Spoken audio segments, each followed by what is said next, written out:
Welcome back to the AlmighTees channel. And this week's episode is part one of a multi-part series previously mentioned in one of our earlier videos, my journey into and through the screen printing industry. So stick around, we're going to talk about that next. Baby, you give me ice and fire.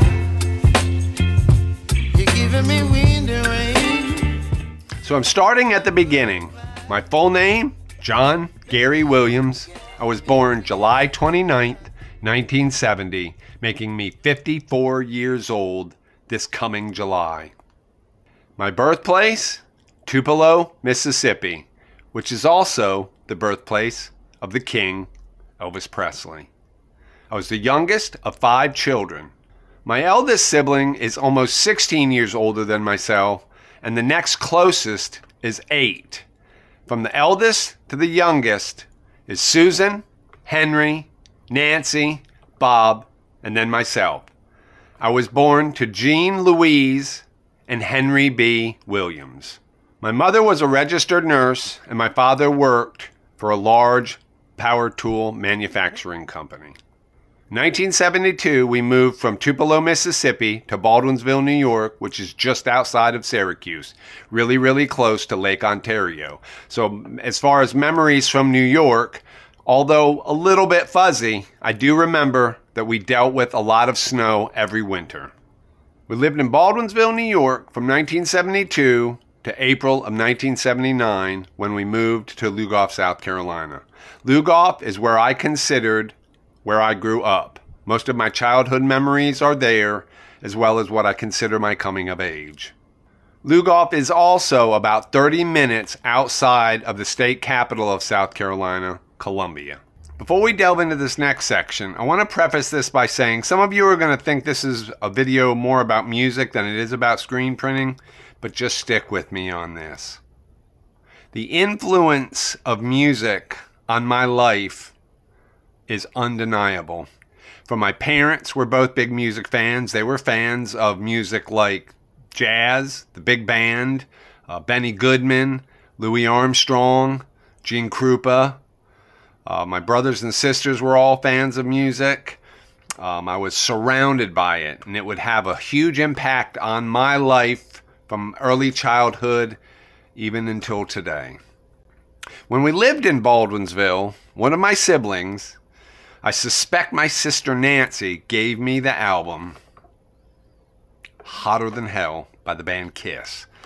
Back in those days, what you did was you took the album out of the outer sleeve, or out of the cover, and then it was the record was actually in an inner sleeve, and you would take the record out, put it on the record player, and at least this is what I did, was I would put that record on, and then I would, as I was listening to the music, I would sit and look at the liner notes on the inner sleeve and the album cover.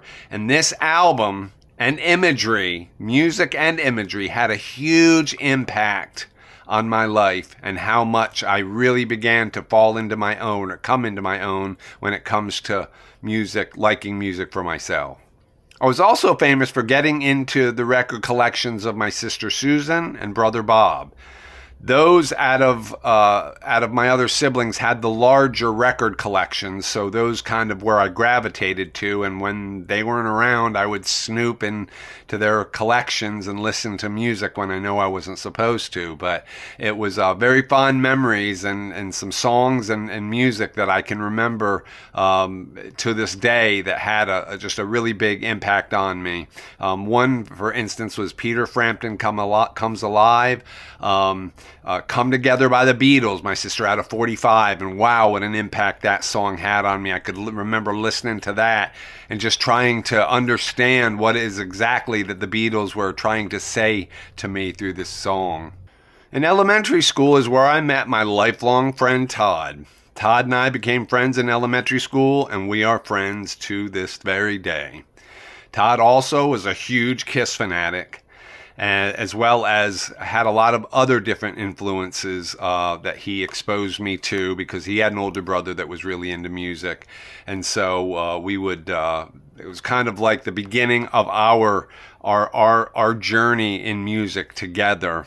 I can even remember there was a point in time where Todd used to take these plywood boards and he would cut guitar shapes out of them, and he would put his speaker to his stereo in the window of his bedroom, or out the bedroom window, and then we would be on his porch listening to Kiss records, acting like we were rock stars. And that was something that I could see now was something to come as we continued to grow in our friendship and our love with music.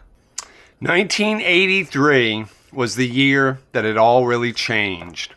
1983, an album was released by the band Quiet Riot. The name of the album was Metal Health, and it contained the cover song by the band Slade, and the name of the song was Come On Feel the Noise. It was like the first of the wave of, if you want to call it hair metal, glam metal, where this music began to take over the mainstream and it became really, really popular. That's when we got into Quiet Riot. We were even more heavy into Judas Priest and Ozzy Osbourne and Motley Crue and Rat, and then came Guns N' Roses. And by this time we were so up to our ears in music that we kind of knew then what we hoped the future of our lives to be, including music.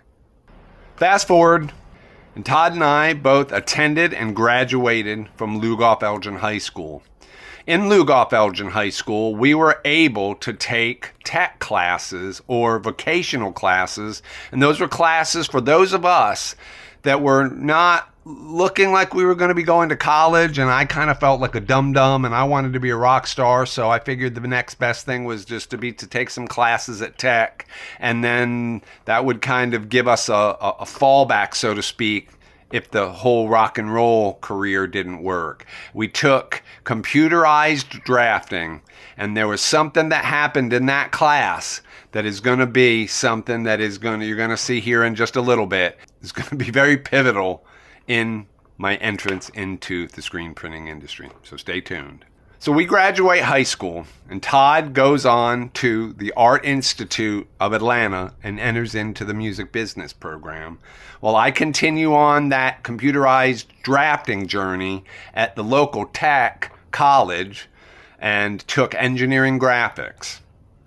Todd would end up going through and graduating with an associate's degree in music business. Well, I only lasted a semester, and I dropped out because I wanted to be a rock star. Now, not long after I dropped out, of course, my father wasn't going to have me sitting around, laying around his house all day playing video games. So he told me that I needed to go out, and if I wasn't going to school, I needed to go find a job. So another out-of-work friend and I at the time, a guy by the name of Stacy, and I went to the local unemployment office where we were going to try to find something. At least in my mind, I was trying to find something to get my dad off my back as far as like not going to school and getting a job. So we went there, and I ended up finding a job there, and it was for a laborer in the same town that I was living. The unemployment office was actually in Camden, which is the neighboring town to Lugoff. But the job I found was in actual Lugoff. So I got my resume together and decided I was going to go there, fill out an application, give them my resume, and then see where it went from there. Not long after I filled out the application, I got a call for an interview, and I went into the interview and got the job. And actually, this is the job, is where I entered into the screen printing industry. And I'm going to pick this up in the next video, but I want to share with you something that had happened when I was at Vocational Tech is associated with this company that I just got a job at, so I want you to stay tuned. I hope you found this video helpful. I hope you found it entertaining. Continue on this journey with me. Like this video, please subscribe to the channel. Come along on this ride. It's going to get a lot better, I promise you. The videos are going to get better, and I promise you the information's going to get better. I'm still new at this, so I'm hoping that you're enjoying And I have a lot to offer as far as my knowledge of the screen printing industry and where I've been and what I've seen. So I hope you enjoy. Thanks for watching.